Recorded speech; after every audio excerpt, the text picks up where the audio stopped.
చేసి చూపిస్తాను, మీరు కూడా చూసి ట్రై చేయండి, ఓకేనా?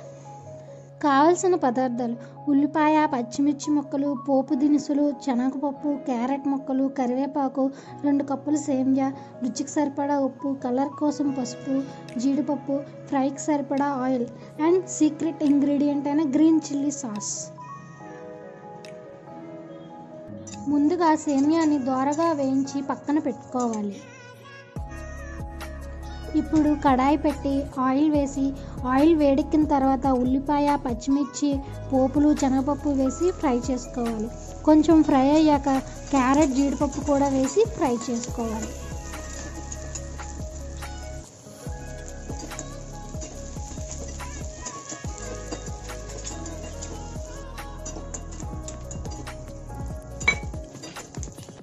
ఫ్రై అయ్యాక 1.5 గ్లాస్ వాటర్ వేసుకోవాలి. 2 కప్పులు సేమియాకి 1.5 గ్లాస్ వాటర్ వేసుకోవడం వల్ల ఉప్మా పొడి పొడిగా వస్తుంది. ఇప్పుడు ఉప్పు, పసుపు వేసి కలుపుకొని బబుల్స్ వచ్చే వరకు హై ఫ్లేమ్లో మరగనివ్వాలి. బాగా బబుల్స్ వచ్చాక సేమియాని వేసి హై ఫ్లేమ్లో 2 నిమిషాల పాటు కలుపుకుంటూ ఉండాలి.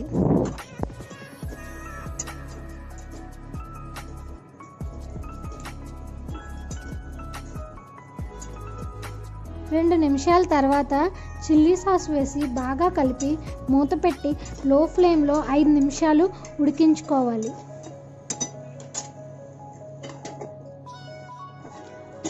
5 నిమిషాల తర్వాత ఒకసారి క్రింద నుంచి పైకి కలుపుకొని ఇంకో 2 నిమిషాలు మూత పెట్టి ఉడకనివ్వాలి. 2 నిమిషాల తర్వాత ఉడికిందో లేదో చూసుకొని స్టవ్ ఆఫ్ చేసేయడమే.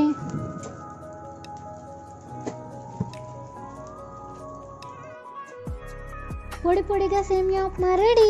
దీన్ని సర్వింగ్ బౌల్లోకి తీసుకోవడమే. చూసారుగా, మీరు కూడా ఇలా సేమియా ఉప్మా పొడి పొడిగా చేయడానికి ట్రై చేయండి.